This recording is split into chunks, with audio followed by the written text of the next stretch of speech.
Join me in pledging allegiance to our flag in our great country of America.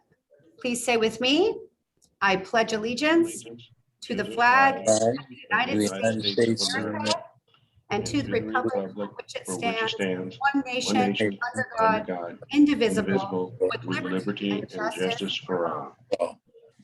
Oh, there it was. Well, I had my flag in the back. Well, again, thank you very much for everybody participating today. I want to remind everybody that this session will be recorded, that we will be posting it on our website later on, probably towards the beginning or middle of next week for those that cannot attend. I would like to definitely thank our sponsors today, the Boeing Company, Golden West College, Visit HB, Kaiser Permanente, and Memorial Care. Thank you guys very much for allowing us to be able to this session today, and for the great set of speakers and panelists that we will be having on the presentation today. Again, the discussion today will be COVID-19, respond, recover, and rebuild. So that is the theme for not only the speakers, but also for the panelists themselves. There is a chat box here. Please, I'm going to ask everybody to just use the chat box for questions to the panels. Normally what we do on a lot of our calls is we allow people to use that as sort of a way to provide their personal information to the other members. We're not doing that today. We're trying to concentrate this just to the speakers that we have. So please, if you would just use the chat box just for that.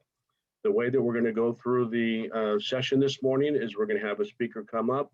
At the end of the speaker's presentation, we'll have a few minutes of questions and answers. Depending on what's come in on the chat box will be the questions that we'll ask, or we may have some of the other members here from the board and our executive board ask questions to the panelists themselves. For all of those other chambers that are participating today, we want to thank you very much. We sent out the invite to all of the chambers of commerce within Katrina Foley's district. So they were all invited. I do not have a complete list in front of me of who the chambers are that actually said they were going to attend, but they were invited all of their members to actually join today as well. And from that, I'm going to actually go right into the first person, and I'm going to introduce Bruce Berman. Bruce is our chairman of the board for 2021 for the Huntington Beach Chamber of Commerce.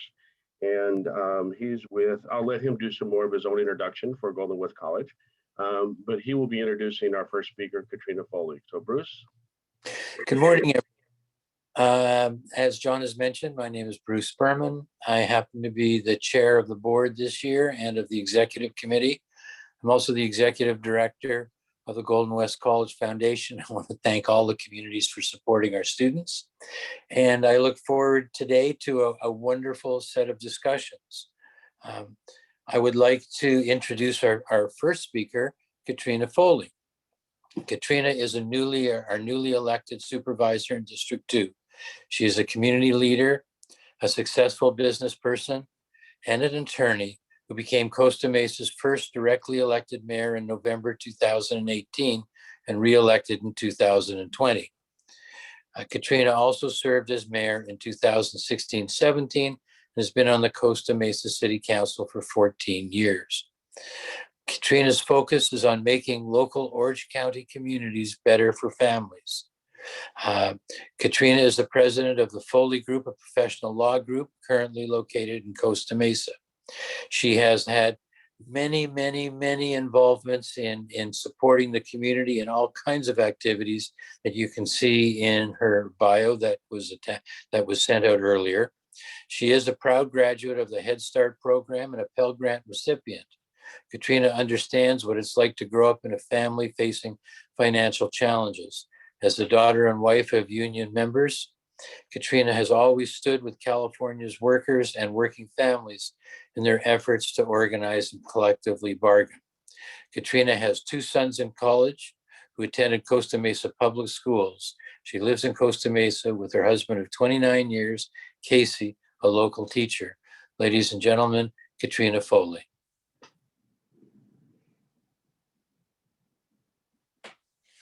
Can't get through a Zoom without being muted, right?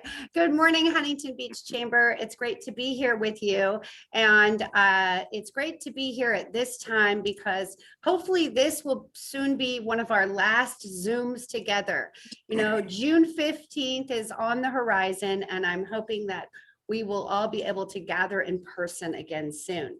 So I want to go ahead and give you sort of an update on what's happening at the county level with regard to vaccinations and COVID response, but also I have some information about specifically about Huntington Beach and about District 2. So as you can see, we have done a great job here in Orange County in getting our vaccinations out. We received a report from our health officer on Tuesday at the board meeting that we have more than 1.5 of our 3.2 million residents have already been vaccinated. That's great news for business because that means we can get back to focusing on the economic health and really because our community is healthy. So we can move to the next slide. So I've been vaccinated. Raise your hand if you've been vaccinated. We have, yay. I'm on day 11 of my second dose. So 100%, my whole family. It's great to feel the freedom of being vaccinated and being able to get out and about. The Orange County Fair is really right down the street from Huntington Beach, and it's an excellent place to get your vaccine. You can schedule it same day usually. Next slide. So in District 2, I'm happy to report that since we took office, we've been really making vaccinations in the district our top priority. And even though the slide here says we've done 62,000 vaccinations at the Super Pod at the Orange County Fairgrounds since March 31st, I have an update. As of last night, it's now 75,609. So we're really, really getting the work done. We had our first mobile clinic in the district on March 30th. As you may recall, the vaccine came out in January. District 2 didn't have a representative from January until March when I took over. And so we got right to work making sure that we prioritized getting the vaccine clinics open, the mobile community clinics, as well as the Super Pod. And really important to working families is to make sure that we got extended time so that we could have people be able to go get vaccinated after hours. So on Thursdays at the fairgrounds, you can get vaccinated through 8 p.m. But as you can see from the chart here, you know, prior to March, we weren't really focused in this district. And since March, we've now had 7 mobile clinics. We've, with those mobile clinics, vaccinated more than 2,300 residents. And we have 17 more mobile clinics planned, plus the Super Pod, which is at 75,000. We're doing 3,000 vaccinations a day. And I'm happy to report that yesterday I got word from our Assemblywoman for this district, Connie Petrie-Norris. I asked her to get us to 8,000 vaccinations a day at the fairgrounds so that we can get more people vaccinated. And she's going to help us bring 5,000 more doses a day to the fairgrounds. So that's great news. It's a great partnership that we have for this district. Next slide. Okay, so a little bit about Huntington Beach. Looks like Huntington Beach is 79% of residents over 65 have now been vaccinated. You can see that we need to do some more work in the residents over that are under 65 and get more individuals vaccinated. All ages for Huntington Beach, for District 2, we're at about 45%. And for District 2, we're at about 77% as of April 25th. Now, those numbers have changed because every day we vaccinate more people, but we still have more work to do. Countywide, we have about 730,000 more people to vaccinate before we can get to herd immunity. Next slide, please. So some of our goals are in District 2 is to get those mobile community clinics done. We have sites in every city in the district, including Huntington Beach on Saturday, May 1st. And then we also have a veterans drive coming up. You know, I'm the sister of an Army veteran. I have family members. My grandfathers both were served in our military. And so veterans services is a huge priority for me and my office. I've formed a veterans working group to make sure that we address veterans' needs, both workforce development as well as needs related to healthcare, mental health services, and ending homelessness for our veterans. One way to keep our veterans healthy is we're going to be doing a veterans drive on May 2nd at the Orange County Fair. You can just drive up if you're a veteran and get your vaccine there. We're going to be partnering with our partners in the VA and other veterans services. We do have at the Orange County Fair, as you all may know, we have our Heroes Hall there. So it's the perfect partnership. We also will be vaccinating the Orange County Fair workers because the fair is opening on July 16th. And so we want to make sure that all of the workers there get vaccinated. And there's 1,500 workers that plan to work at the fair. So we're partnering with the fairgrounds to get them vaccinated. And then one area that my office has received communication from residents about are individuals who are bedridden, who are homebound and can't get out to one of these super pods and can't even get out to a community clinic. So we're going to be launching a pilot program right here in District 2 to get out to individuals in their homes. So if you know of anyone who is homebound and needs to be vaccinated, please contact our office. Next slide.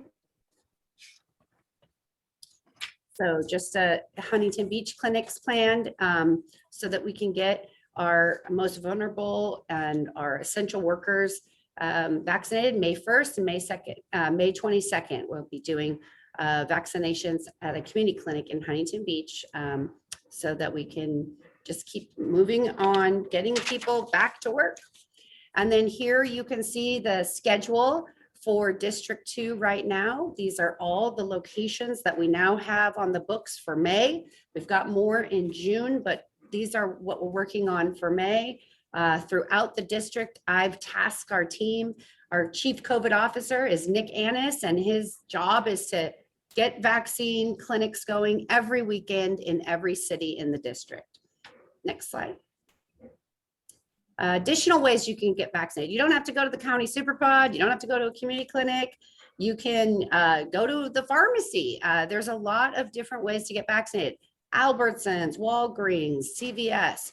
You can get vaccinated at all of those locations. You can talk to your private provider. If you're a Kaiser member, you can get vaccinated there. If you go to vaccinefinder.org, you can find all kinds of resources for where to get vaccinated. Next slide. So now I'm going to pivot to our economic health, really prioritizing for our first 100 days the community health and our public health, but we also have to pay attention to our economic health. I know you all know as business owners that it's been a rough year. I'm a business owner. It was a rough year for my business as well, but we're coming out of it. And we have the benefit in Orange County of as well as in America for a lot of funds that are being infused into the community. Our Orange County will receive an estimated $615.9 million in American Rescue Plan funds. And we have already started identifying where we're going to target those funds. They can be used for negative economic impacts, including small business support. I have an initiative that I'm trying to get the board to approve for $25 million in small business grants to help pay the rent. I know a lot of people, rent is due, their revenue isn't quite pacing with the expenses of the businesses yet. And we just need to help them bridge a little bit more time to get there. So that'll be what I'm working on. There's all kinds of other ways that the funding is going to be flowing into our communities, including right here in Orange County. Next slide. So here's some examples of where the funds will be targeted. National Endowment for the Arts, $135 million. We are an arts community here in Orange County, especially in District 2. This is going to really help our arts venues, and my office is going to work very closely with them to help make sure that we get access to those funds. Economic development assistance programs. This is going to help our small businesses, our workforce development. Economic injury disaster loans. Many small businesses, I'm sure many chamber members had received some of that funding. More funding is coming. The Paycheck Protection Program, which is a forgivable loan program. You all know about that. I don't need to tell you, but more funds are available. And the state of California actually just today released the next tranche of funding for the relief grants. So please go to the California state website and get access to those grants. Grants for Orange County arts and nonprofits, arts businesses and nonprofits. The board, we voted to give $1 million per district. So that's $5 million. So our office will be sending out checks to our local arts businesses and our nonprofits here in District 2. We also approved at the board meeting on Tuesday, $10 million from the American Rescue Plan funds for food assistance programs. I know many of you have participated in food drives, and many cities in our district have food assistance distribution programs. So our office will be working to fund $2 million for those food assistance programs. My priority is to get groceries directly to families, to seniors, and to those in need, not go through too many third parties where the funds get diminished. And then, of course, in our county, in the last 2 meetings I've been to, we've funded more than $200 million in supports for our most vulnerable residents related to homelessness services, services for treatment, mental health services, and shelters. Next slide. Here's the breakdown for what you can expect to receive in terms of Huntington Beach. The city of Huntington Beach is receiving $30,841,000 and change. These are all the cities in District 2 and their allocations. As you can see, the numbers vary widely, and it's really based on a formula related to economic disparity, as well as population and socioeconomics. So we in our district are receiving a lot of funds, and that'll be good for cities. I know the cities have kind of pulled back. I know as a former mayor, we pulled back on many of our capital projects, and we did some furloughs, and I know many cities have had to make some changes and pull back on some community services. And now I hope this extra funding will help them to restabilize and get back to pre-pandemic times. Next slide. And the great news is, as we all get vaccinated, not only just in Orange County, but across America and around the world, really, we will start to see what we all here in Orange County, in Huntington Beach and District 2 know is critical to our economic health, and that is tourism. Tourism is critical to Huntington Beach. Tourism is critical in most of the cities in District 2. And so to the, John Wayne Airport is in District 2 in my district, and so I'll be partnering with them. I sat on the Costa Mesa Travel Bureau, so I understand really the role that hospitality and the tourism industry plays in our community, and how it impacts, small businesses. It impacts our hotels. It impacts all those little mom and pop shops. It impacts retail, and it really is what keeps our community thriving economically. So we will be working really closely to ramp up our tourism and ramp up our support for our businesses that support tourism as we start to see more people travel. Half of Americans have already been vaccinated, and more than 43% say they want to travel. So that's good news for Orange County. We're a destination. 71.6% say that they're going to travel between Memorial Day and Labor Day. And this is up 10 points from March of 2022, up nearly 36 points from March of 2020. So we're really seeing a real increase in travel, and we're going to start to see that, especially as California opens up June 15th, as we get more people vaccinated. Next slide. I also, I know many of you probably read the paper this morning already. It looks like our economy is really thriving. We are expecting to see a growth of 6%. So that's great. I know we're going to hear from our CEO today, and I have optimism that this year, 2021, is going to be a much more positive year, both for our community health and our economic health. So I'm excited to announce that May 6th, John Wayne Airport will have now direct flights to Honolulu. For those of you, I see that we've got some with the beach in the background. We have beautiful beaches and coastline here, but if you want to just get away because we just, we haven't got to in a while, you can go right out of John Wayne Airport directly to Honolulu. So next slide. You can contact our office, and we have a whole constituent services team for each city. Your representative from our office is a Huntington Beach resident named Avery Counts, and he is here to serve. If you have constituent service needs, if you have a issue that you want to deal with, that's a county related issue, if you need help with some kind of a department at the county, or if you want us to help spotlight your activity, your event, your business, we have a newsletter. We send it out every Friday with updates, and we are also available for ribbon cuttings and certificates. So please do follow us on our social media platforms at Supervisor Foley and sign up for our newsletter. We're here to serve. I love public service. I'm really enjoying this job. I'm in week 5, and I'm enjoying getting to meet everyone, and I hope to get to meet all of you soon in person. That's it. That's my update. Katrina, thank you so very much, and congratulations on becoming our new supervisor. We all look forward to working very closely with you. John, are there any questions? We have a couple minutes. No, it doesn't appear that there's any questions in the chat box. Okay, thank you, John.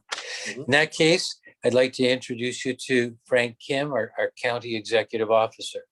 Frank was appointed as County Executive Officer by the Orange County Board of Supervisors on May the 12th, 2015. He brings to the CEO role more than 25 years of experience in planning, organization, and direction, team leadership and supervision, program development and management, and financial services. That doesn't leave much left to be able to bring leadership to. Fabulous role. In his role as CEO, Mr. Kim, in collaboration with the Board of Supervisors and Executive Management, is responsible for the county's $7.6 billion, 23 department, 18,000 position budget.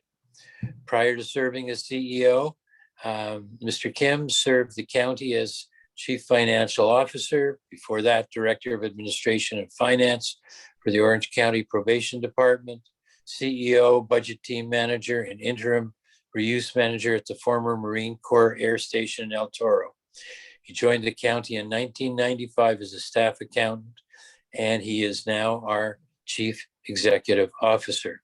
He currently serves as the President of the California Association of County Executives, holds a master's degree in public administration and a Bachelor of Accountancy from California State University, Long Beach. Everybody, I'd like to introduce you to and welcome Mr. Frank Kim. Frank, the stage is yours.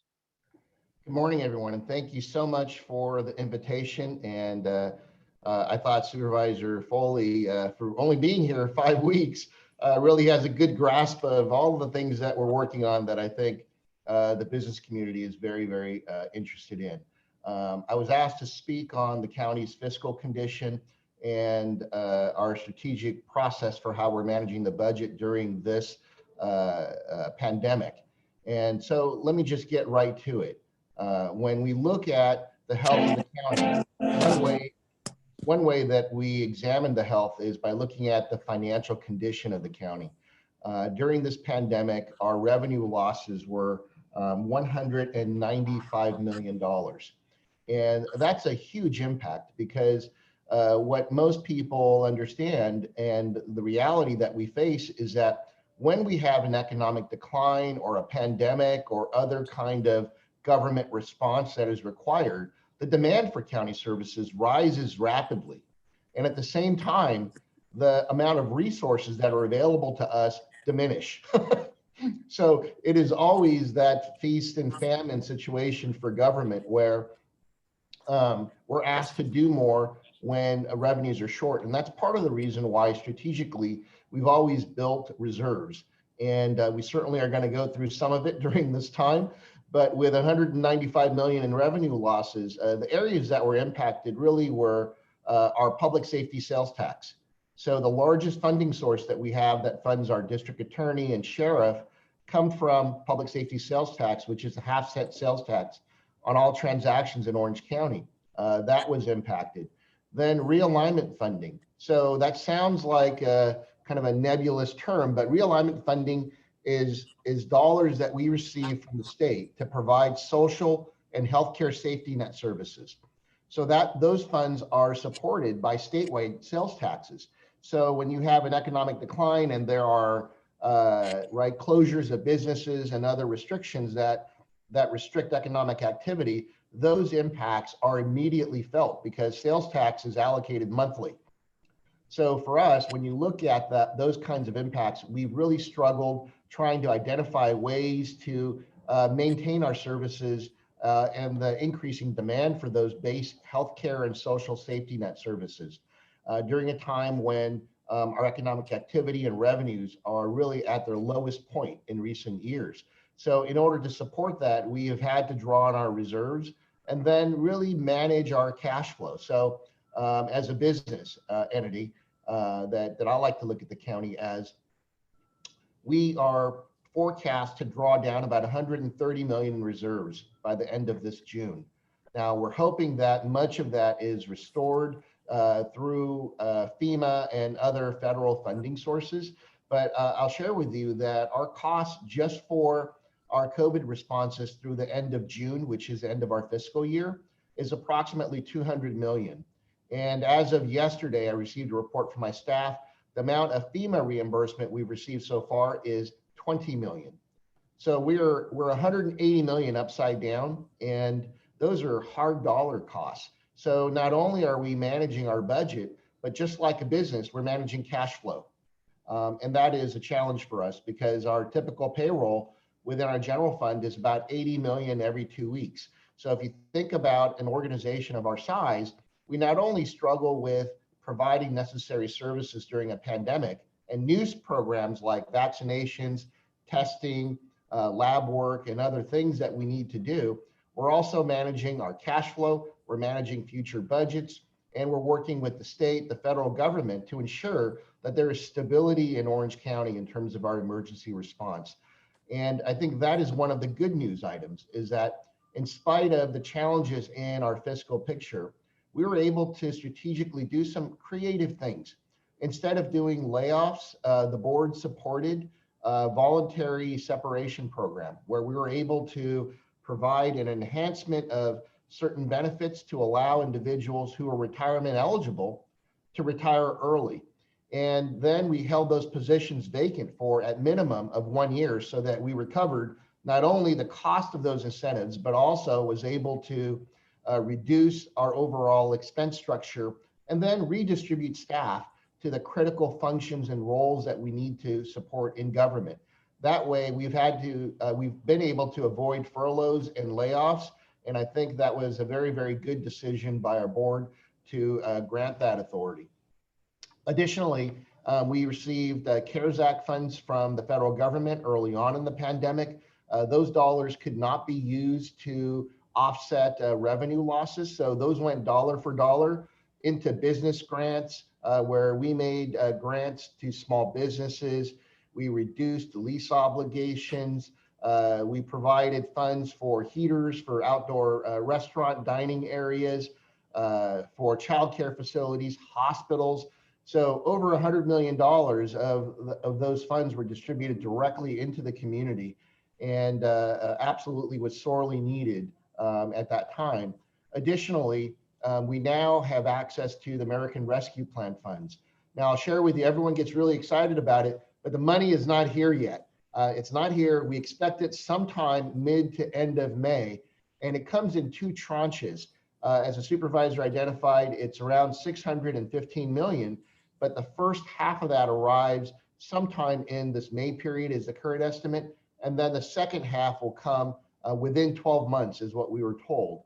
One of the challenges that we're having with it is we're not 100% clear on how we can use those funds. And I think that is an important item because cities are already receiving those funds as well. So the city share is around 715 million. So combined, there's about 1.3 billion from the federal government coming into Orange County local government, county and city. So the Treasury guidance will come out, we expect sometime in May, that tells us how we can invest those funds. And once we know that, I think that is when really the meat of the work will occur and how the county strategically invests those scarce one-time dollars. Some of the discussions early on that I've had with the board include continuing to invest in our behavioral health and safety net programs that support homelessness and those with mental illness. That's been a primary concern over the Orange County businesses and local government and our residents over the last 10 years as we've really heightened our focus on response to homelessness and mental health. I think many of you know that the county has built a one-stop shop in the city of Orange. We call that our Anita facility. Last year, the board also issued an option lease agreement for land we have out at El Toro in the county's 100 acres. And we'd like to build our second campus there, but that requires significant capital. That first building costs around $60 million. The second structure will be even larger. So it's a partnership we have with CalOptima, with private hospitals, and with the county. But a partnership means that you've got to come into it with resources. So we would love to be able to have a discussion with the board about how we can invest some of the American Rescue Plan funds that would open that second campus.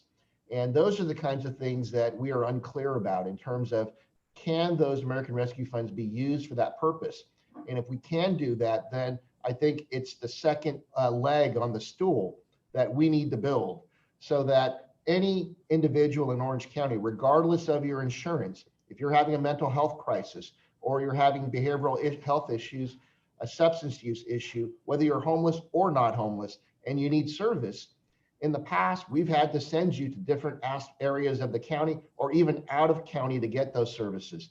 It's important that in Orange County that we serve our own here, and it's important that we have multiple sites like this. So when we talk about the additional federal funds, not only will it come in, allow us to restore some of our reserves, which is a very important matter because we don't know when the next emergency response will be required of the county. We could have another pandemic, there could be fires, there could be other incidents that require a response. We have used a significant amount of those emergency reserves. We do need to replenish that, and then we need to invest in some of these strategic priorities that the board previously has provided direction on, but that so far we have been unable to fully implement because of lack of funding. But with the state and the federal government providing additional resources, this next year is going to be a monumental year.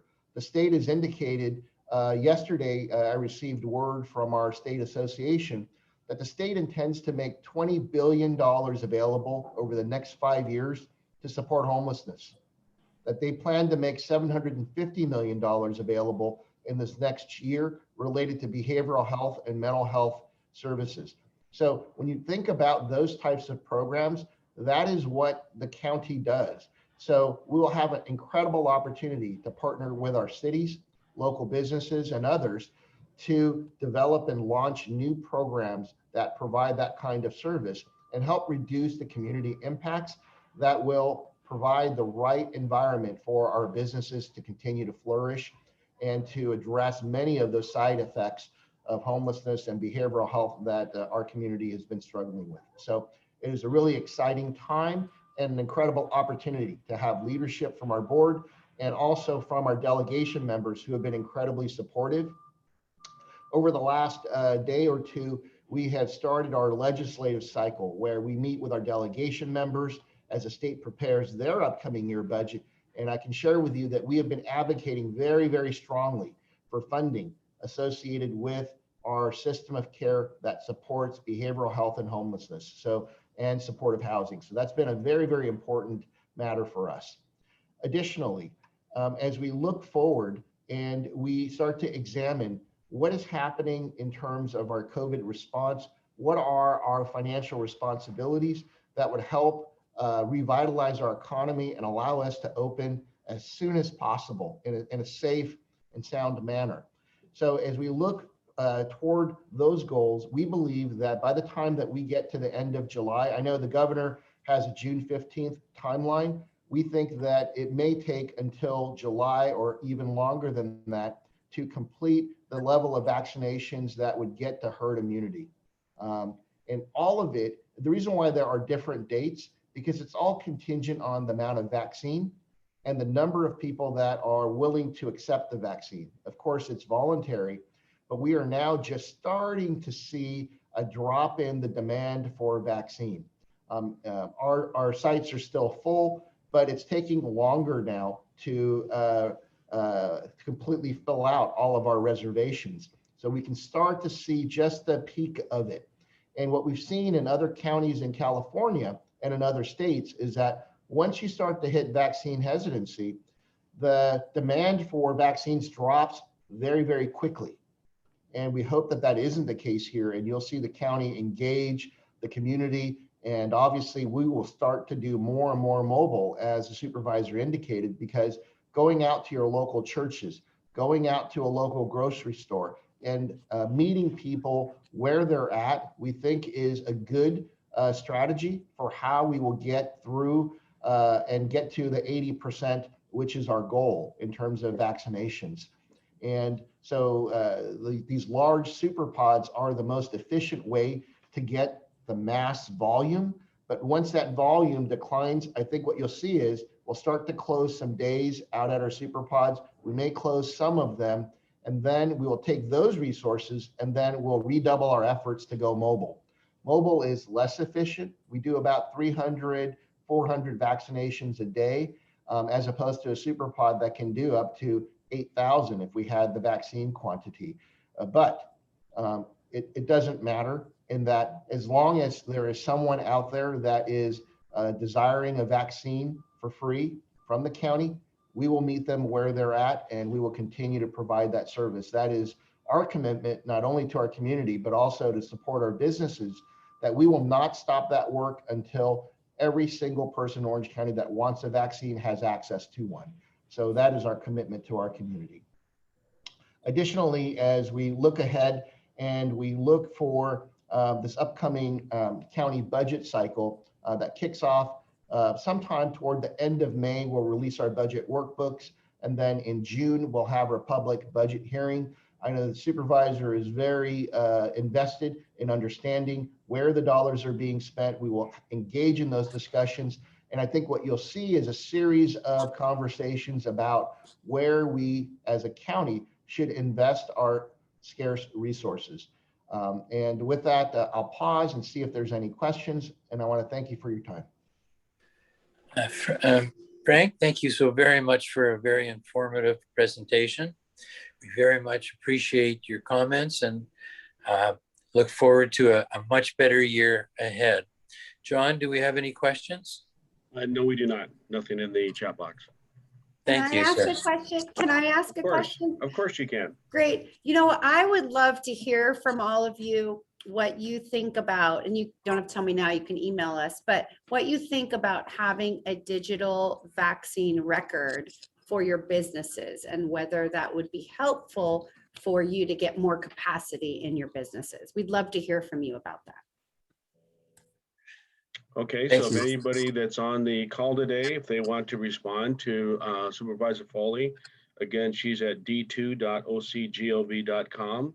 Send her your comments. That'd be a great information to find out for all of our businesses, how interested they are in having that. A very good question. Oh, we may have one question. Hold on one second. Oh, nothing at this time. Thank you, John. Mhm. In that case, I'd like to move on to Jennifer. Jennifer Ward is Senior Vice President of Advocacy and Government Affairs for Orange County Business Council, OCBC. In her position, Jennifer advocates locally in Sacramento and in Washington, D.C., excuse me, on behalf of OCBC's diverse business and industry leaders to reinforce Orange County's economic strength and influence. Jennifer brings more than 10 years of experience in leading public affairs and policy for communities across Southern California. Jennifer has worked as Director of External Affairs for Clean Power Alliance.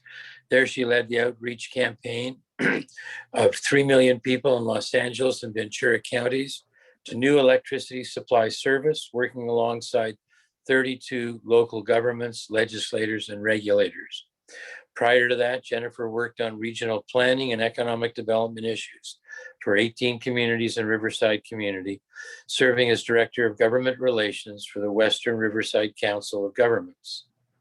There, she partnered with key stakeholders from the private and public sectors, higher education, and nonprofits to generate cross-sector initiatives that enhance the future quality of life for inland Southern California. She has served on the board of directors for the U.S. Green Building Council, Inland Empire, and was a member of Orange County's inaugural cohort for the Coro Women in Leadership program. Jennifer graduated with a degree in environmental analysis, society development, and policy from Claremont McKenna College. Ladies and gentlemen, I'd like to introduce you, Jennifer Ward. Jennifer, the microphone is yours. Thank you, Bruce, and thank you for that long and unnecessary introduction. I feel I'm also a typical millennial. My bachelor's degree has like 5 words in it or something like that. So a typical liberal arts degree. But thank you so much for hosting this morning, this great event. Thank you to Supervisor Foley and to Frank Kim for your phenomenal remarks already this morning, setting up such a good stage for this conversation. And of course, thank you to our sponsors. Many OCBC members are here today, and we appreciate all of your support to make these events possible. So I don't know if it is possible to share my slides. Amy, you might have to give me a host capacity or share them yourself, but there we go. Okay. And now let me, can you all see that? Great. So again, I just wanted to spend a little time today talking about the impact of COVID on businesses. And sorry, let me just get my screen going here. Okay, great. So, you know, if there's one thing that Orange County does well, it's resilience. OCBC's, the Orange County Business Council's theme this year is Resilient OC. And I think that our speakers' remarks today already perfectly captured that theme, just in terms of how hard the county is working to provide funding to our communities to increase that resilience, and how well prepared, as we heard from Frank, we are financially to weather a storm such as COVID. So Orange County, if there's one thing it does well, it's leverage its position as America's 6th largest county and one of the top 40 economies in the nation, capitalizing on our strength as a region, our innovation for strong recovery during times of economic downturn. That's why OCBC has started marketing Orange County as the capital of Southern California. We're a global powerhouse for the state. We're a producer of top talent with our amazing educational institutions here in the Orange County, a diverse source of industry sectors, and a driver of technology innovation. So let's start promoting that. Don't tell our friends in LA. And just wanted to cover, I think many of you know OCBC, but our work focuses on 4 key areas that really transcend industry sectors and geographic boundaries. So infrastructure, you know, supporting our roads, energy, water, telecommunications, anything that facilitates the movement of goods and people and information through the county, so that we don't just have a high quality of life, but we're fostering a highly functioning business climate as well. As the supervisor already mentioned, we're an arts community, and OCBC focuses on training and preparing the next generation of our workforce with an emphasis on science, technology, engineering, arts, and math. Those are all areas that our employers need to see in their upcoming workforce. And so we partner with our education institutions and businesses to make that happen. Jennifer, I hate to interrupt, but I know you worked so hard on these slides. They're not scrolling. They're not showing. Oh, Yeah. thank you. Helping me out. Let's see. Oh, I see. There we go. Resume share. Hold on.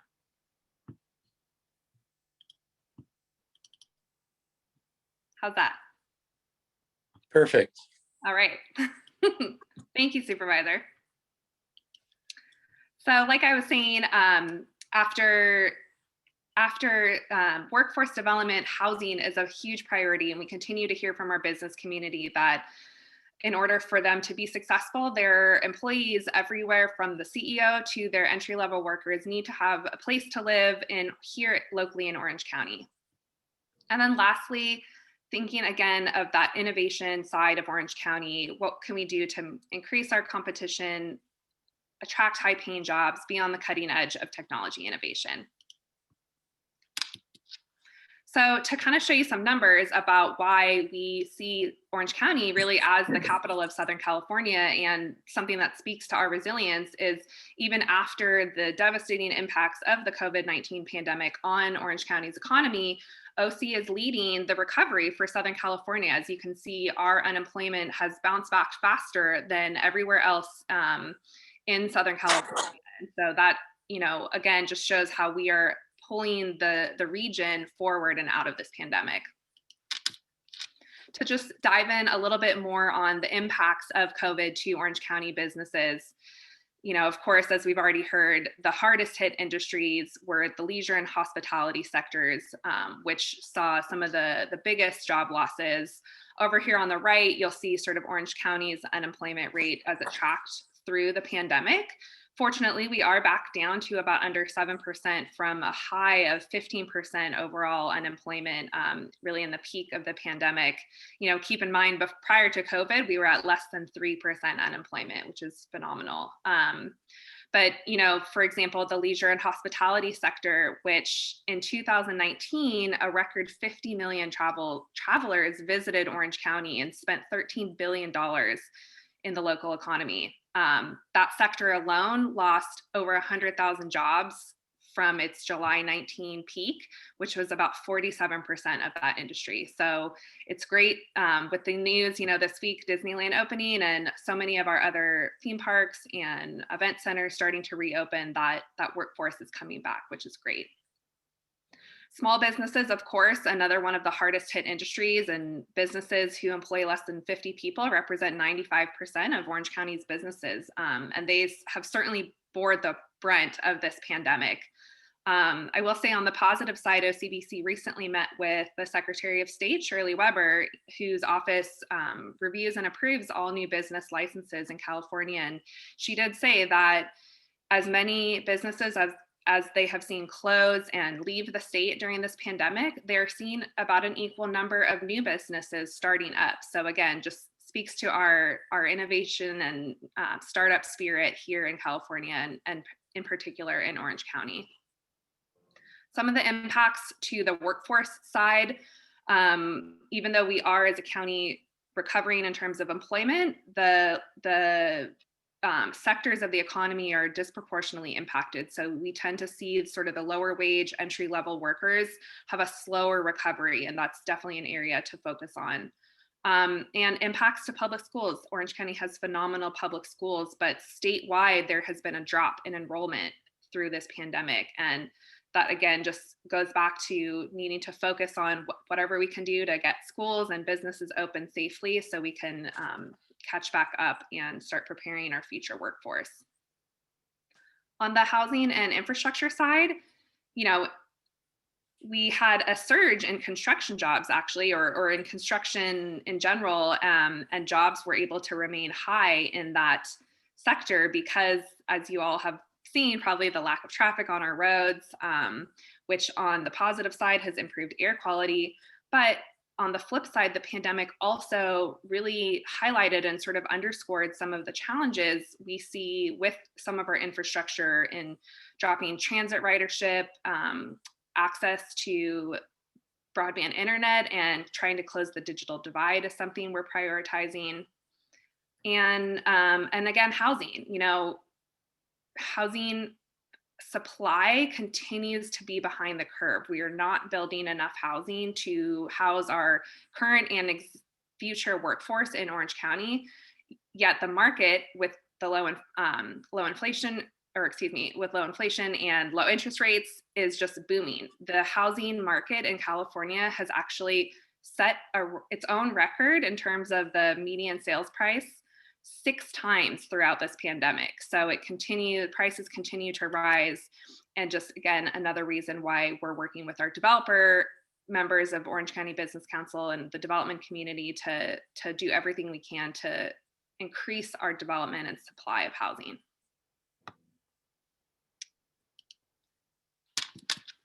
So I just wanted to talk a little bit about some of the things that OCBC has done throughout this pandemic to support our businesses. For starters, as soon as COVID hit, we adopted the mantra that good health is good business. And from the start, from day one, we have been encouraging getting information out, dispelling myths about how health and safety protocols, masking, social distancing, all of the above is the right thing to do for the community, for the business. It helps us first tackle the public health crisis, but then tackle the economic crisis and do what we can to get businesses reopened.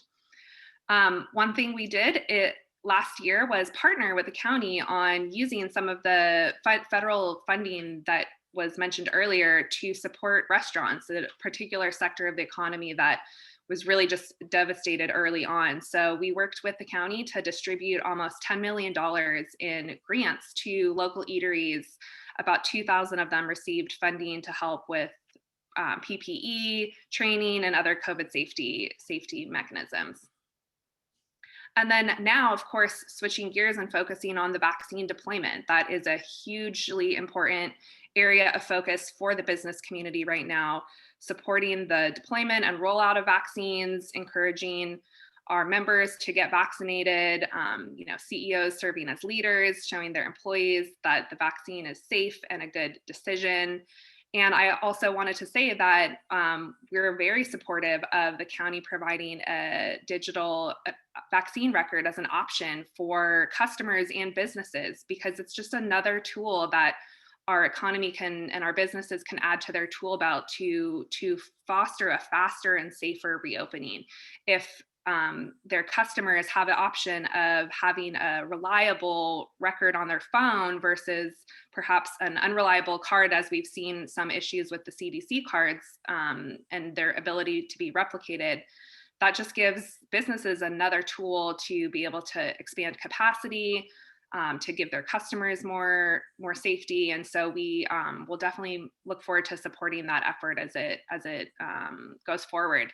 We're seeing the travel industry really adopt that as a way to increase travelers and on airplanes and things like that. So again, just another example of technology innovation at work here to get us through these economic hard times. So I wanted to just cover some of the things we're focused on now, looking ahead in 2021.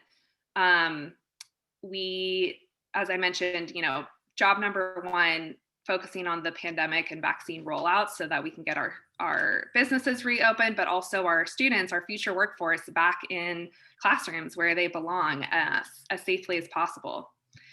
There's been a big conversation around housing and homelessness. We continue to hear from the business community that housing is one of the #1 issues and important things to tackle when it comes to being able to attract and retain a workforce here in Southern California, as well as be able to survive as a business here.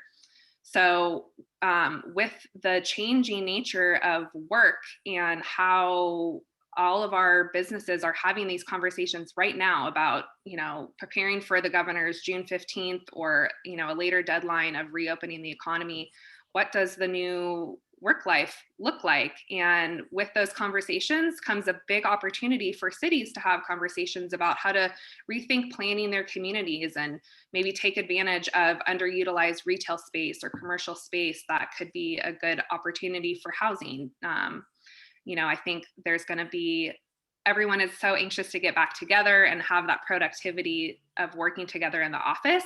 But we've also learned that there is a lot of efficiency in being able to do a meeting online that you don't have to drive halfway across town to. So we think, we're having all those conversations with our business members now, and we'll see some hybrid models coming through. As I mentioned, working on the digital divide is a big issue for business coming out of the pandemic. Even though we have phenomenal broadband infrastructure here in Orange County and an amazing community partners in all of our telecommunications providers, many families and students still have access issues that prevent them from being able to use the internet, whether it's a cost issue or a device issue. And so we're partnering with our private sector partners in an effort across Southern California, actually, to bring more funding towards broadband internet and addressing that digital divide. And then, of course, we have great academic institutions, so continuing to partner with them on what we can do to keep our Orange County graduates here locally. And again, that ties back to all of the issues I've already talked about, housing, et cetera. Another big area the Business Council is focused on are our environmental goals. So the next really decade is going to be a big transition in terms of starting to meet and address Governor Newsom's goals and new targets for climate change and electric vehicles. So we are at OCBC are working on, energy and environmental goals that enable businesses to still compete, enable our state to address climate change, which is an important thing to address, but in a way that doesn't sacrifice our economic and housing goals. And then lastly, I wish I could tell you that the state legislature has been quiet this year, but unfortunately we have seen just an avalanche of new laws and proposed bills coming through, some of which are really great. We have some good housing bills going through the legislature, but there are also a lot of bills that would negatively impact business. So we have been working really hard with our partners at the state advocacy level to try to prevent new tax increases, new regulations on business, which would come at the worst possible time as you're all trying to reopen.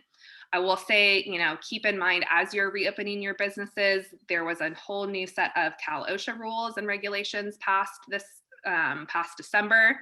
So, be really diligent and paying attention to those new regulations and anything you can do to prevent a PAGA lawsuit, Private Attorneys General Act, another issue that the business community is really focused on, seeing if we can get some reform in that area. So, great that we're reopening, but make sure you're paying attention to the rules and regulations and keeping your employees safe to avoid any unnecessary lawsuits. So I just wanted to close with the, again, theme of resilient OC.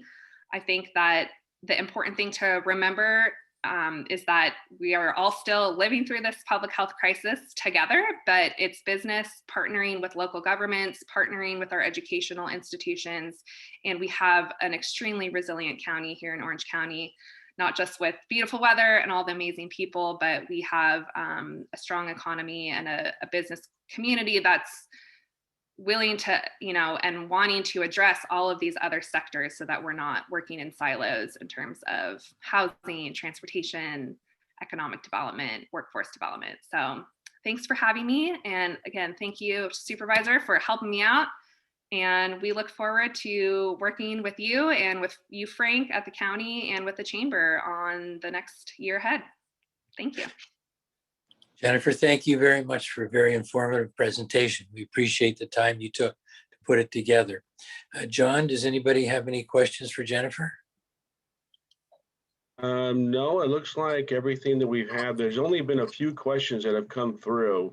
So first, for all of our speakers, Supervisor Foley, Mr. Kim, and also Ms. Ward, if for some reason our chat room isn't working, please provide any questions you have either to the email addresses that the individuals have put on their screens, or you can send them directly to me or the staff of the Chamber of Commerce, and we'll make sure that we get those questions over to you, because we've only seen a few questions actually pop up in our chat window.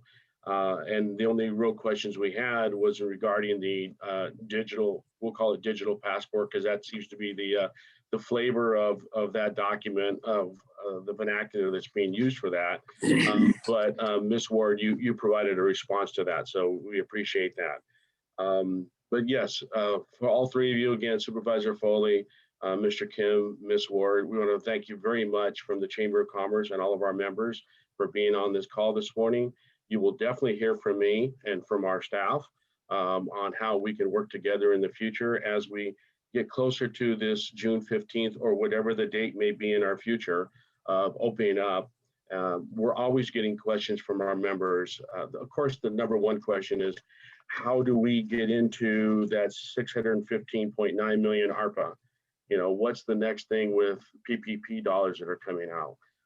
We did have somebody talk to us about a month ago on some of the new laws coming out that we have to be aware of, especially as employers looking at things that come up related to COVID-19 and as we open up. So anything like that you can provide us to help us, and more importantly, help our members.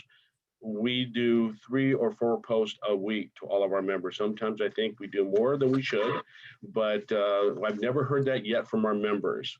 So please provide that information. If there's any town halls that you're doing or anything else, we'd love to be able to provide that information to our members as well. So thank you very much. Thank you. Have a great day, everybody. Thank you. Wear your mask. All right, with that, the next person I'm going to introduce is Beth Hamilton. She is one of our members of our board. And I'll let you do an introduction about yourself, but she's also in our Government Affairs Committee. So Beth, you've got the microphone now. Well, thank you, John. Thank you, everyone, again for joining us. I'm Beth Hamilton with Memorial Care, and I serve at the campus of Orange Coast Medical Center in Fountain Valley. I am representative for the senior community, the government relations community, the business community, and community outreach at large. So my pleasure to moderate the panel today. So I would love to introduce our panelists, and each of them are going to just give a brief intro about themselves and their businesses. So first, I'd like to introduce to you John Ellenfeld. He is the Executive Vice President of Visit Huntington Beach. John. Good morning, everyone, and thank you for joining us today. My name is John Ellenfeld, Executive Vice President with Visit Huntington Beach. I have been with the organization a little over 8 years. If you're not familiar with Visit Huntington Beach, we are the official tourism marketing and selling arm for the destination of Huntington Beach. We're located downtown on 5th Street, just a few short steps from the pier. And our job is to really sell and promote globally Huntington Beach for leisure, group sales, and the overall tourism industry. Very good. Thank you, John. Next, I'd like to introduce to you Sarah Crewer, and Sarah is with Huntington Beach Downtown Bid. And Sarah, I hope you tell us what bid is. Oh, I will. I can't wait to. First, I hope that everybody on this Zoom has had an opportunity to come downtown. You see a photo of Sur City Nights behind me. We have the street fair back on Tuesday nights. And it's an absolutely incredible downtown experience right now. So the Downtown Bid, or Business Improvement District, was formed in 2004. We're 501c6, so we're a nonprofit, non-government organization. And we were created when the downtown businesses elected to come together and create an annual funding through an assessment that would create money to market downtown, to provide supplemental services like security and cleaning, and also create events and programming that would lead directly to economic development. So our focus really is promoting the destination, bringing economic opportunities to the destination, and making sure that the destination is as clean and welcoming to locals and visitors alike.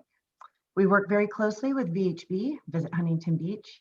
They create the big funnel, right? Where the destination and the demand to come to Surf City, USA. And in downtown, we feel that it's our responsibility to deliver on that authentic experience with a welcome that extends to everybody. And then we work very closely with the chamber as well as a liaison between government, city, the overall business community within the city. Very good, thank you. And next, I'd like to introduce to you Stacked Restaurants CEO, Craig Carlisle. Craig. Thank you. Good morning, everybody. Thank you for joining us. My name's Craig Carlisle. I'm with Stacked Restaurants, and we are located right across from Bellaterra on Edinger. And just really wanted to thank the community for the support. We were closed for 6 months. We reopened at the end of September, and Huntington Beach has been very, very gracious and supportive for us. And so I just wanted to say thank you. Absolutely. Really glad you're back up and running. And thanks for being here. And then our final panelist today is the wonderful founder and co-founder and CEO of Cielo. Please welcome Yosef Alafaituli. Yes, thank you, Beth. Aloha, everyone. I think one of my highlights was Supervisor Foley sharing that we now have direct flight from John Wayne to Honolulu. So aloha spirit to everybody. I have to confess, I texted that to my daughter. Right.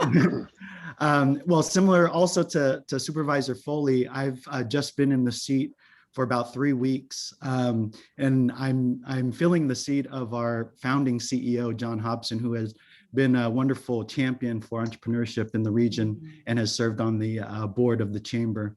And I had come back to Cielo after helping to co-found Cielo after about 6 years. For those who aren't familiar, Cielo actually got its start in the Oakview neighborhood here in Huntington Beach, where we were piloting a variety of different programming with the residents. And it was entrepreneurship and workforce development that really provided traction and upward mobility. And so with that, we've had founded Cielo, which stands for the heavens or the sky in Spanish, but it's an acronym for Community for Innovation, Entrepreneurship, Leadership, and Opportunities. And essentially our vision is to create an inclusive small business ecosystem that supports all hardworking entrepreneurs to fulfill their dreams. And we do that by helping successfully launch entrepreneurs by unleashing their innovation, creativity, and passion. And essentially, our purpose is to help folks think differently and dream bigger. So it's that entrepreneurial mindset. And we, like Mr. Frank Kim, CEO, had said, we meet people where they're at. And so whether it's one-on-one advising, coursework, or connecting to other partners, we do so virtually, we do so in person, obviously not now. But we have this wonderful new platform called The Source, which I'll share more about later. But thanks for having me and appreciate the invitation to include a Cielo.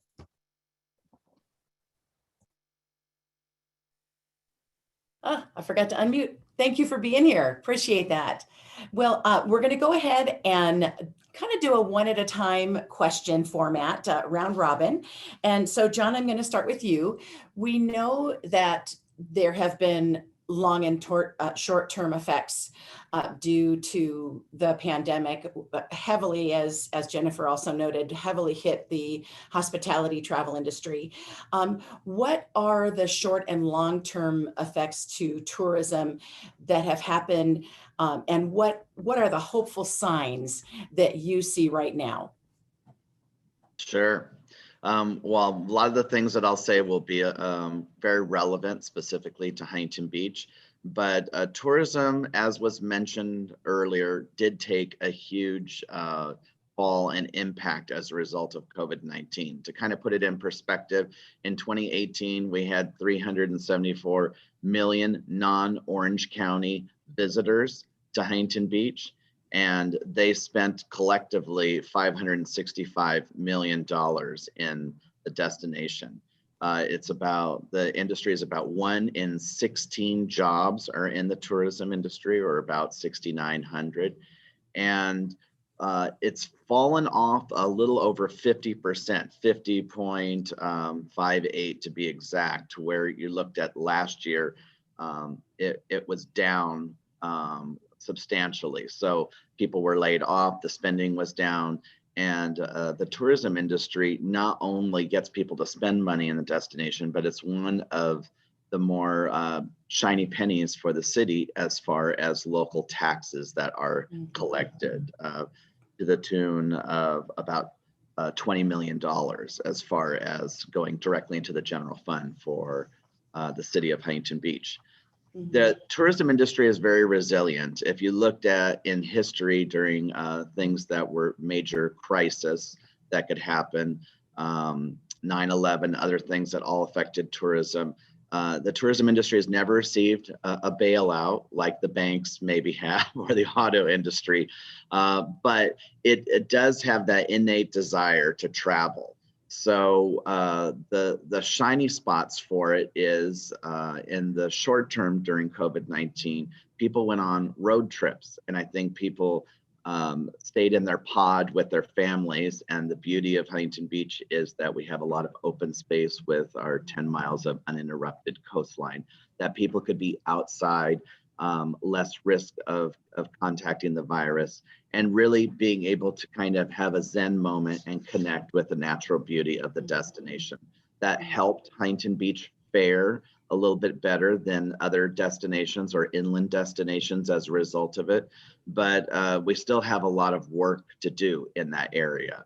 As the tourism industry rebounds in the short term, where you have people from California traveling to our destination, now with some of the restrictions lifted, of being able to travel within the United States if you have your vaccine, that hopefully will be opening the doors to where we'll see more travel and tourism to Huntington Beach.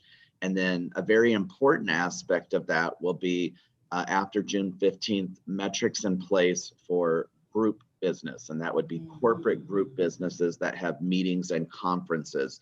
And that comprises probably close to 50% of the total economic impact in the destination that I was mentioning.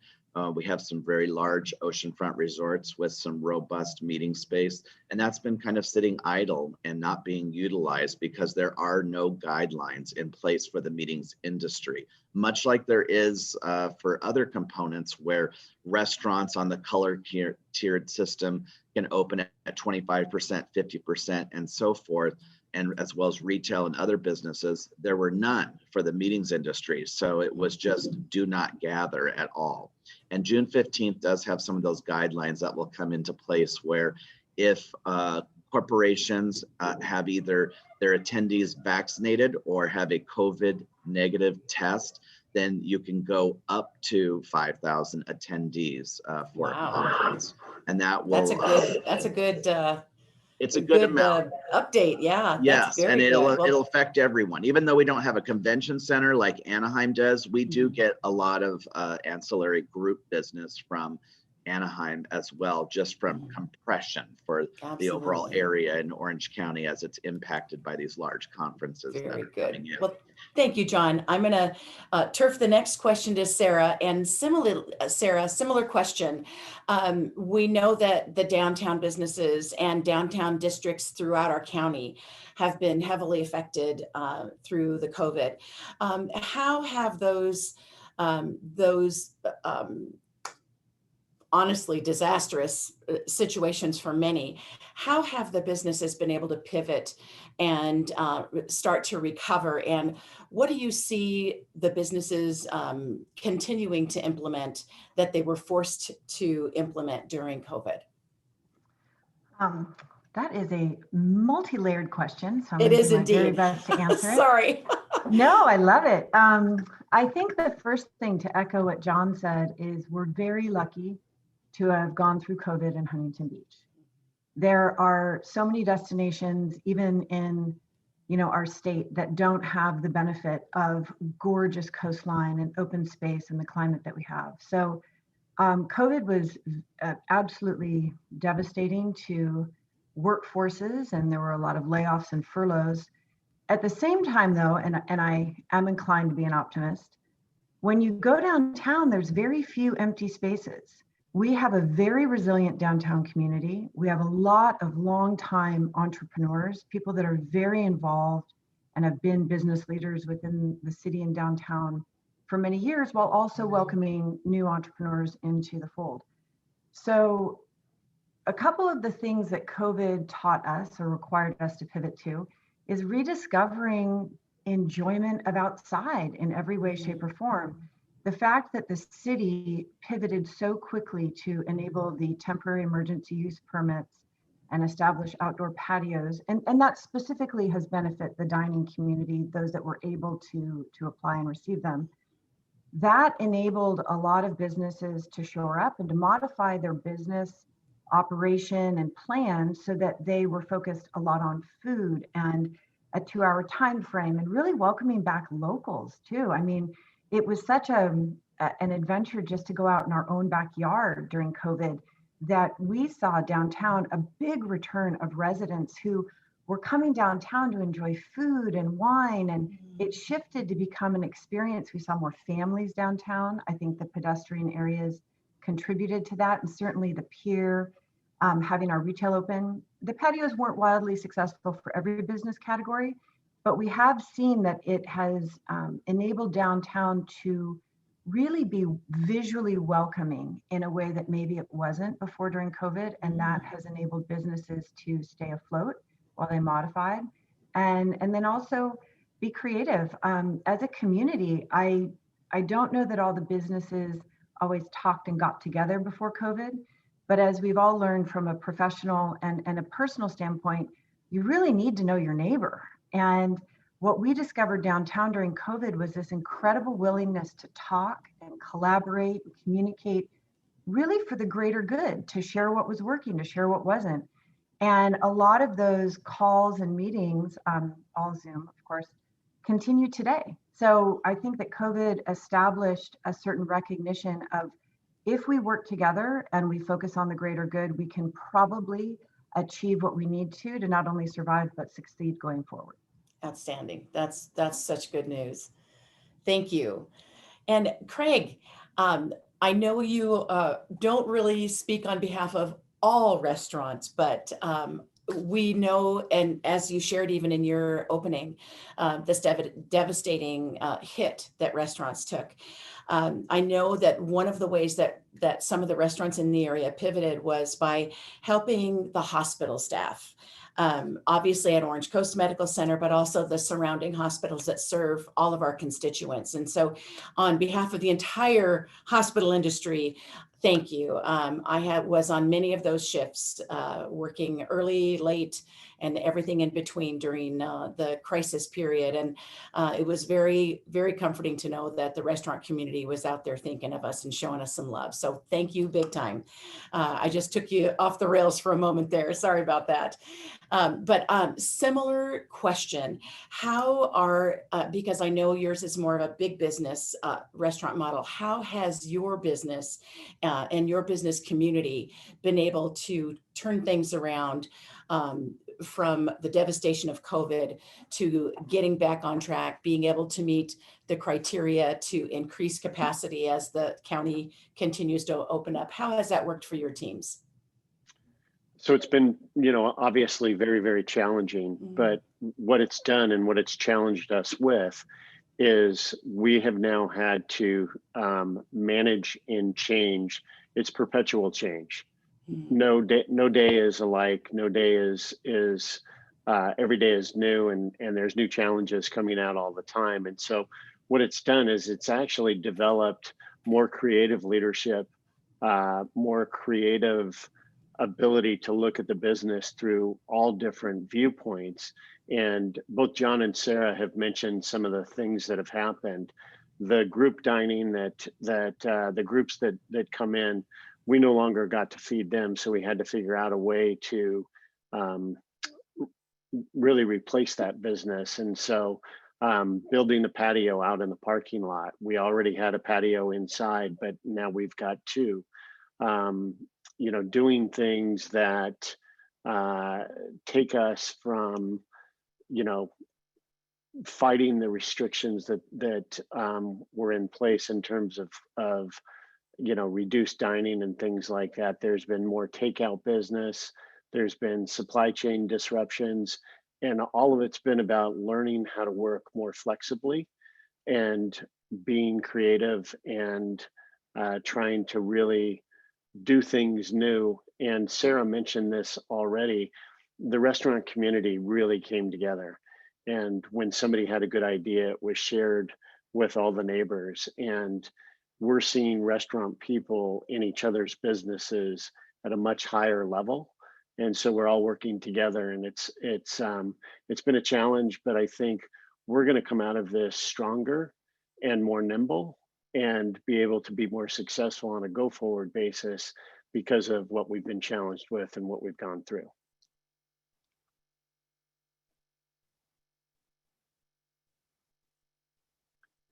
Beth, you might still be on mute. Still on mute again. Beth, you're on Sorry, mute, so sorry. I was going to ask you about supply chain disruption, and so I'm glad you addressed that. I know, obviously, in the hospital industry, that was a significant challenge as well, and the fact that your business model was able to shift around those disruptions just speaks volumes. I know that the people who are served, particularly on the to-go side, have greatly appreciated the opportunity to receive your food. And so thank you for addressing the pivoting on supply chain. That was a big issue for us as well. Thankfully, we've overcome it. Very good. All right, Josefa, thank you very much for joining us again. And I know you're kind of new to the CEO seat, back in the seat there, but what do you see as short and long-term effects of the pandemic on the types of entrepreneurs and micro businesses that Cielo serves? Sure. I want to name the fact that, sorry, the majority of the audience today are small business owners. So I'm sort of speaking to the choir because you all have experienced this in different ways. I think it was harsh for everyone, and it seems so long ago, March of 2020 for some, but for some you're scarred by it, and it still lives with you. And so I reflect on the initial months of the pandemic. I think UC Santa Cruz put out a study that showed that between February of 2020 and April of 2020, 22% of small businesses shuttered their doors, right? And that was a time where this resilience, the resourcefulness, the tenacity were all tested. These characteristics that define many of you entrepreneurs, or all of you entrepreneurs, were tested, and it was replaced with, shock and hopelessness and panic and confusion and control, loss of control. There was a study that showed that majority of small business owners had about 2 weeks of cash available to help them ride through these closures. And we, at Cielo, work largely with new entrepreneurs, new ventures who are still in the process of proving their product or service value and growing. And a lot of them had just recently taken a lot of risk, right, to pursue their dreams, money, time, family, other opportunities, opportunity costs. And in an instant, all of that was sort of felt like it was taken. But much to what Craig was talking about, during this time, similar to after the recession, many folks identified these problems as opportunities and began creating solutions. And so we saw spikes in calls and emails to Cielo, obviously, for folks that were needing help, particularly around the EIDL program, the PPP, and the numerous relief grants that were out there. And so by the fall of last year, you had begun to see some relief and some confidence coming back for a lot of these micro businesses that, again, were tended to be newer. And one of the things that we realized within that particular market or segment is that cash is king. And a lot of us were not managing financially as well as we could have. And it was, these grant programs and these loan programs that really, and their requirements that really forced us to recognize our bookkeeping and financial management was pretty insufficient. And so financial positioning is being acknowledged by a lot of these much smaller businesses that we need to be able to endure another disruption, right? So business savings account, maybe a business line of credit, because we just want to be prepared for if something like this were to happen again. So those were some of the initial shocks, but then as things have settled and that resourcefulness, that resilience has bounced back, really looking at our financials and other parts of our business, which I hope to get to in subsequent questions. Very good. Yeah, that's huge, actually. So I'm going to pause for just a moment and let all our guests in the audience know that if you have any questions for our panelists, please put those in the Q&A field. And if it's specific to a panelist, please put their first name so I'll know who to address that question to. All right, and so we're just going to do round robin style, as I said. So John, one of the things, and I really, Craig, this is going to be for you as well. One of the things that we know had to happen was layoffs and furloughs. How has your industry been able to respond to that? And particularly as businesses are in the travel and restaurant businesses are opening back up, how are you able to manage either bringing the folks back, which we know is a new requirement of those who are coming, wanting to come back, and are you able to recruit new folks to replace those positions that are not able to come back? And I'll start with John, please.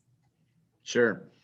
Yeah, so again, how Visit Huntington Beach is funded is through a tourism business improvement assessment of overnight stays through our hotels in Huntington Beach. So when those stays are not happening because of the pandemic, and the hotels go from enjoying in pre-pandemic 85 to 95% occupancy, and it plunges down to 10% occupancy, then that means our revenue source is severely impacted on that.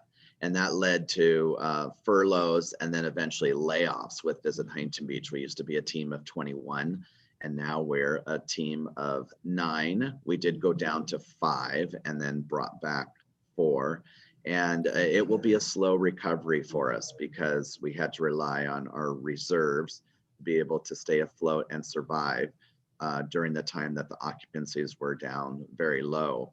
They have rebounded because of warmer weather, spring break, the open beaches, but not to the pre-pandemic levels. So some of our team members that were impacted by that and are no longer with us have found other positions and jobs, which is fantastic news, and we wish them well for that.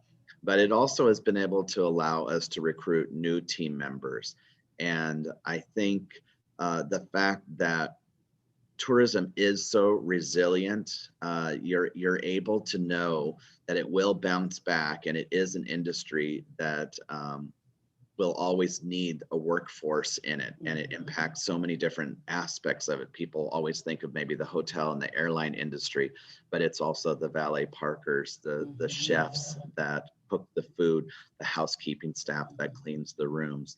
So that industry is going to rebound, and the talent that's out there just needs to pivot and think of new and creative ways that they'll be able to bring their own skill sets to the table for that. And I sit on the advisory board for Cal State Fullerton, my alma mater, for the tourism graduates and people that are in that program. And I try to tell them, I know that it's scary to be graduating from college right now and thinking, I did my degree in the tourism industry and there's going to be no jobs. There will be those jobs, and it's just a pivot and change and how your skill set is going to be able to adapt to that. Just like our organization is pivoting and changing and understanding that digital footprint is more important, the aspect of utilizing our marketing efforts on cellular telephones, because that's how a lot of travelers like to get their information. They like it immediate. They like it kind of custom tailored to the type of traveler that they are. So changing with those pivots is going to be critical for the tourism industry to survive. Absolutely. Yeah, thank you. Sarah, I'm going to jump past you for just a moment and ask Craig a similar question. How is that working in your business for now that things are going to be opening up again, bringing back people who you had to let go and needing to recruit new talent? Are you at that place yet where you're able to bring people back? So we brought some people back, and there were, like John had mentioned, there were people that were eager to get back, and then there were people that had looked at other industries and thought, this is an opportunity for me to change what I do in my professional life. And so we've had some people actually change jobs and weren't available. What it's created is, because people needed to make money, they did anything that they could, and they went to other places and found some things that maybe suited them more. It's created the most competitive environment for workforce for the restaurant industry that I've ever seen. And what it's done is it's driven pay rates higher, and the talent is, what we're seeing out there is, you've got to be geared towards developing your own talent. So the workforce was already a younger workforce. Now it's gotten even that much more young, and which isn't good or bad. It just means we've got to be focused on training, focused on development, and it gives us an opportunity to show people, hey, we care about you, and we're here to provide you a future, whether that, is a future for the next 2 or 3 years while you finish college, or whether that's a future that lasts, for a 40-year career.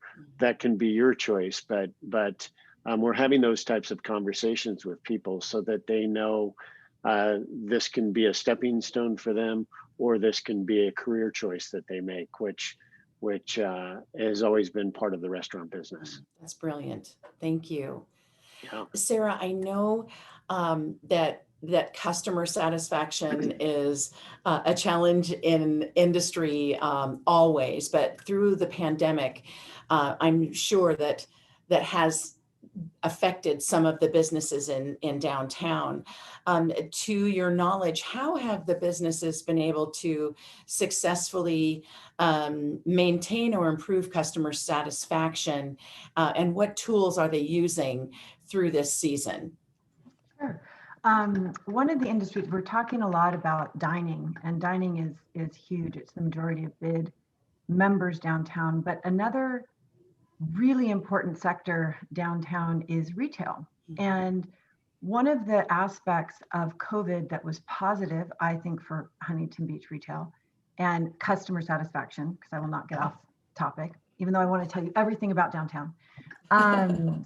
Because people were seeking activities and opportunities to engage in sports, and you couldn't go to the gym and you couldn't do all these other things, the fact that Huntington Beach is naturally designed to super serve a curious, active, explorer type personality, we saw that our retail destinations, even though they were very limited in capacity, the product that they had, the brand mix that they had, and the expertise that they were able to offer people coming in created a really compelling, meaningful exchange. You couldn't go that many places. And so I think that our retailers understood that when someone came in to explore or make a purchase, it was probably going to be the big outside experience of their day.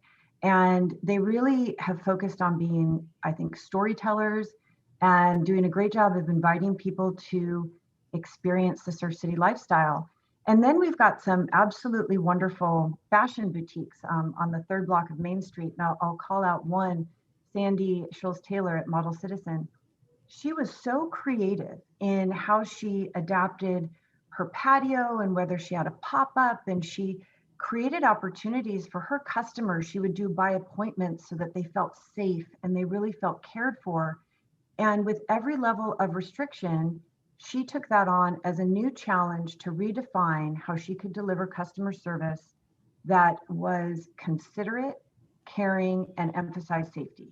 And I think that when we saw that and we knew that she was open, just like the restaurants, to sharing their experiences and what was working down on PCH and how do we bring that community together, we we feel that they really rose to the occasion and they made sure that the customer experience was important and safe. Main Street Wine Company, our restaurants, they made dining out on a patio feel special again, right? And I think that they upped their level of service when they could, even though staffs were lower. We saw that there was a premium spend on entrees and beverages. So the dining community downtown realized that people wanted to come down and have an experience. They wanted those few times that they were going to go out, they wanted a special menu item. They wanted to treat themselves. And so they delivered as best they could. You know, Lobster Fest this year at Longboard Restaurant, it was a sellout every single day. They couldn't keep up with demand and they didn't have to market it nearly as much. So I think making sure that people felt safe, you know, masks up was a really big message that downtown supported in partnership with the city and VHB. But then it was making sure that service and experience and safety were all enmeshed so that people felt valued when they ventured out. Yeah, I think that's brilliant. And oh, my alarm is going off. That means we just have a few more minutes. But keeping that emphasis on helping our customers feel special, seen, heard, and valued. I think that as a patron, I know that is something that I would love to see ongoing as we come out of all of this. And I think it's good for everybody's business, right? Well, Josefa, I wanted to ask you really quick. We know that your businesses have had to try to adjust to the new normal and they're just budding, they're just getting started. And you did address some of that already. What does the future look like for those who want to launch a new business? Sure. Well, as I mentioned before, there's just like there was after the recession, there's been an increased interest in folks starting their business during this time. You know, I think the pandemic forced folks to be with their thoughts, right, at home sometimes. And sometimes that's good, sometimes that's bad. But in many cases, in this case, it was positive, right, where folks really reevaluated what their purpose was, what their dreams were, right? And so folks that had always wanted to start a business maybe lost their job and were forced to look at other ways to diversify their income. And so many folks are coming to us either to supplement a job where they may have less hours or reduction in hours, or perhaps have lost a job. So really seeing it as maybe an insurance policy, right, for yourself and your family, but also one that again is centered on their own passions and purpose in life. And so we've continued to see folks sign up for our small business startup program, which is very basic for those who have no idea what the process is like to be to start a business and to be an entrepreneur. And we're obviously within this ecosystem of entrepreneurship. We have our longstanding organizations in the region, like the Small Business Development Centers, the Chamber of Commerce, SBA partners, and SCORE. We have incubators and accelerators. But for those who are sort of in the margins there, where they're not quite a high-tech business looking to scale across the world, but really looking to start a side hustle, something to supplement their income. That's where we're trying to serve that need, because there's a dearth of support, not only in this county, but throughout Southern California. And so we're here to try to fill those gaps, particularly for the micro entrepreneur, our immigrant entrepreneurs, our Black and brown entrepreneurs, all entrepreneurs, to make sure, again, that we fulfill our vision of an inclusive ecosystem for entrepreneurs. So, you know, I see the future is bright for these folks now that we're helping to collectively build out this ecosystem to meet people where they're at and walk with them, both in person, but also virtually. Very good. Absolutely. Well, I'm going to ask you all, and I'll start with you, Josefa. Are there any final thoughts you'd like to share on your vision for micro businesses and entrepreneurs in the region? Yeah, I wanted to call out a couple of current opportunities that folks probably know about, but there's a California Small Business COVID-19 Relief Grant. And this is the final round 6, and it opens to opened yesterday at 9, and it closes on May 4th at 5. And it's grants between $5,000 and $25,000. You can go to careliefgrant.gov to get more information and to complete your application. But really, the vision, as I mentioned, is this inclusive ecosystem. For us, it's really about the ability to develop and harness a digital platform that we're developing called The Source. And on one side of it, it has a mentor match ability. So folks that are looking for the Craigs of the world, or Craig's looking for others who they can help groom, we're building out a platform where we can have this matchmaking ability here in Orange County. On the other side of The Source is a learning management system where folks can self-direct content and needs around their entrepreneurial journeys. So we're building out this platform to complement our in-person or live services. And so, ultimately, we want to make sure that there's an on-ramp for all people to access the digital platforms that exist across the country for a variety of different things: education, health, and jobs. And so with that, I just, thank you all for what you're doing. Thank you, Beth, and the Chamber for putting this together. If you want more information on Cielo, you can go to cielocommunity.org or email us at info@cielocommunity.org. Very good. Thank you. Mahalo, my friend. And Sarah, any final thoughts regarding the business community on your end? Yes.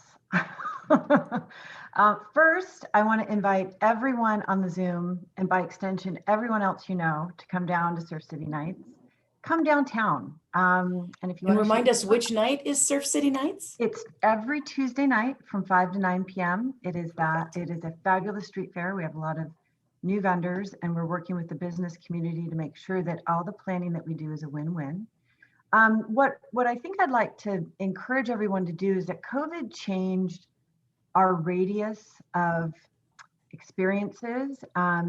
We stayed home a lot more, but we also spent more time in our own backyards. And so as tourism returns, which is so vital to Surf City USA, tourists want to be in authentic, real places. And Huntington Beach is incredibly lucky to have a real, authentic, historic downtown.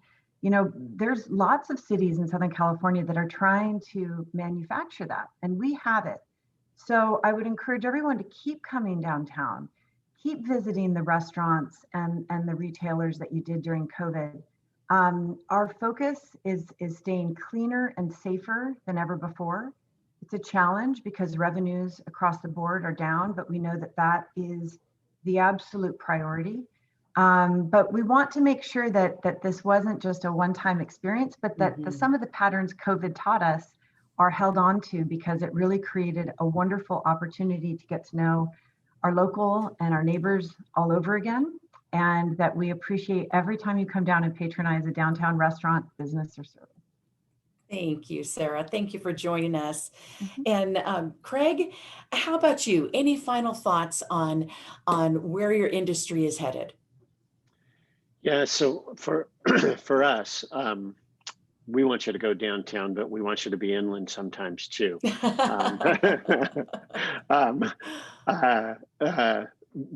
for the restaurant industry, I think we've improved sanitation and food safety, so it's gotten better.